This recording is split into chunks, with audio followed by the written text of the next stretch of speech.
दोस्तों नमस्कार, मैं सौरभ गोस्वामी। ललितपुर में खाद की किल्लत के चलते एक किसान की हार्ट अटैक से मौत हो गई। लाइन में बेचारा लगा था, सदमा खा गया और मौत हो गई खाद की किल्लत के चलते। ललितपुर डीएम का एक बयान आया है, जो मीडिया कर्मियों से वो बात कर रहे थे। उस समय ये बताने की कोशिश कर रहे थे कि एकाएक बारिश हुई है और बारिश होने के कारण एकाएक किसान खाद के लिए चले आए। जिम्मेदार भगवान को मानेंगे क्या, इस प्रकार का डीएम साहब कहते हुए नजर आए हैं। ललितपुर डीएम अन्नावी दिनेश कुमार का इस जो बयान है, एक कहीं ना कहीं इस प्रकार का बयान है जो कहीं ना कहीं अपनी जिम्मेदारी से हटकर और भगवान के ऊपर कहेंगे पूरी कमी को डाल देते कि भगवान की जिम्मेदारी थी, हमारी क्या जिम्मेदारी है।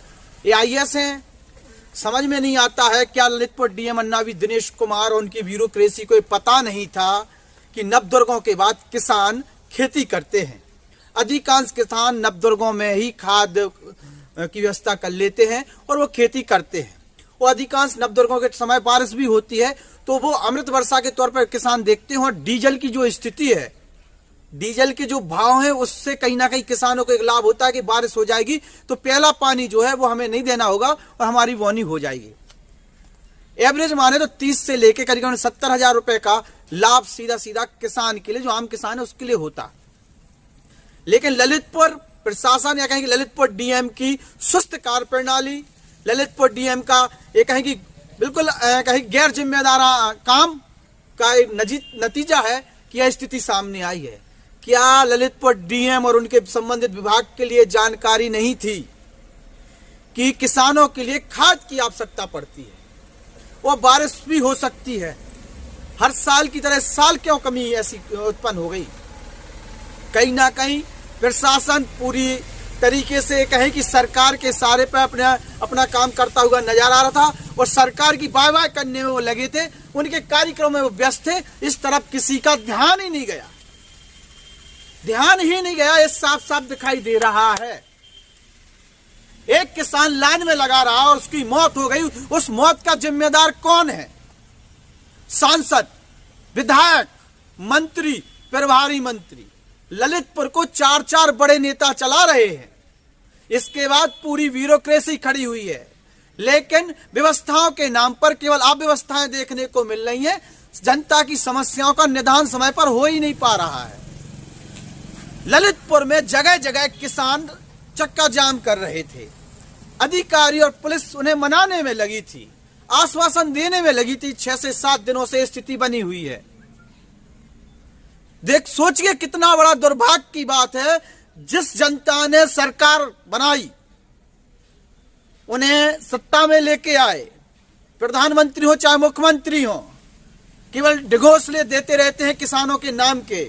2000 सम्मान निधि के नाम पे अपनी पूरी कहीं की नाकामियों को छुपा लेने का काम सत्ता कर देती है और इनके नेता भी करते हैं। वो अधिकारी भी बिल्कुल पर्दा डालने में लगे रहते हैं। मैं केवल ललितपुर डीएम से पूछना चाहता हूं, समय रहते आपने मीटिंग क्यों नहीं की? नवदुर्गों के पहले मीटिंग क्यों नहीं की? क्या आपको किसानों या खेतीबाड़ी से कोई मतलब नहीं है? क्या आपको अनुभव ही नहीं है किसानों की खेतीबाड़ी के मामले में? एक सवाल खड़े होते हैं। ललितपुर के जितने सवाल ललितपुर के अधिकारियों पर खड़े होते हैं, उतने ही सवाल यहाँ के जनप्रतिनिधियों से भी होते हैं। किसान की मौत का जिम्मेदार कौन? ललितपुर जिला प्रशासन या ललितपुर जिले के नेता? वो नेता जो किसानों की बात करते हैं। सत्ता की जिसकी सत्ता है, उसका तो खुद का एक किसान का एक संगठन है। उनके नेता क्या कर रहे थे? केवल गोष्ठियां। एक तरफ किसान संवाद की बात करते हैं, वहीं किसानों की समस्याओं को सुनने के लिए तैयार तक नहीं होते हैं नेता। किसान की मौत का जिम्मेदार कौन? सवाल फिर खड़ा हो रहा है कि डीएम जिम्मेदार, कि विधायक जिम्मेदार, कि मंत्री जिम्मेदार, के प्रभारी मंत्री, के सांसद। और इस दुर्दशा का जिम्मेदार कौन? ललितपुर की जनता का क्या दोष था उसने अगर आपको वोट दिया है तो? और आप अपनी जिम्मेदारियों से मुंह क्यों छुपाते हैं? क्यों अव्यवस्थाएं बन जाती हैं? हर बार किसानों को ही क्यों झेलना पड़ता है? और जब से किसान आंदोलन चल रहा है, जब से किसानों की अनदेखी की गई है, साफ देखने को मिलता है किसानों की समस्या वैसी की वैसी है। आज महंगाई किस तरीके से लोगों की कमर तोड़ रही है वो किस छुपा हुआ नहीं है। आम जनता इतनी परेशान है, त्रस्त हो चुकी है, लेकिन सत्ता है अपने कहें कि पूरी तरीके से मद में चूर है और वो सुनने को तैयार नहीं है। लोग मरते हैं मरे, किसान मरते हैं मरे, उन्हें कोई मतलब नहीं है। एक मौत की कीमत 10 लाख रुपए लगा दी जाती है, आश्वासन दे दिया जाता है, ऐसे ही काम चलता रहता है। इनके मंत्री गैर जिम्मेदार बयान देते हैं, चाहे वो पेट्रोल को लेकर हो, चाहे किसान जब खाद की सवाल पूछे तो उन्हें धमकाते हुए नजर आते हैं। एक वीडियो चल रहा है, सुन लीजिए। एक बात सुन लो, चुनाव बार नहीं होने अब। मेरी भी सुन लो। हाँ, आपको वोट देना हो देना, नहीं देना हो नहीं देना, लेकिन काम हम वो करते हैं तो भाई का लाभ नहीं करके दिखाना। और जो सुनो और जो रोड 3 करोड़ 65 लाख का रोड तय, सबने भैया ले गए, कोई नहीं ले गए, सबको मिल रहा है, सबको मिल रहा है। 600 बोरी आधार कार्ड ये मंत्री हैं, विधायक हैं मेहरौनी के, श्रम एवं सेवा नियोजन मंत्री मनोहर लाल पंत जी हैं, जो किसान को धमका रहे हैं और अपने मुंह मियां मिट्ठू हो रहे हैं अपने कामों को लेकर। किसान की मौत के जिम्मेदार कौन? फिर एक सवाल, किसान की मौत के जिम्मेदार कौन?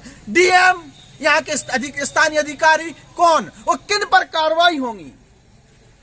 जिनके कारण अव्यवस्था फैलती है, जिनके कारण आम आदमी की मौत होती है, उन पर कार्रवाइयां नहीं होती है, आम जनता पर मुकदमे लाद दिए जाते हैं। और उतनी ही जिम्मेदार अगर अधिकारी हैं, नेता हैं, तो मीडिया पर भी सवाल खड़े होते हैं कि आप कहां हैं?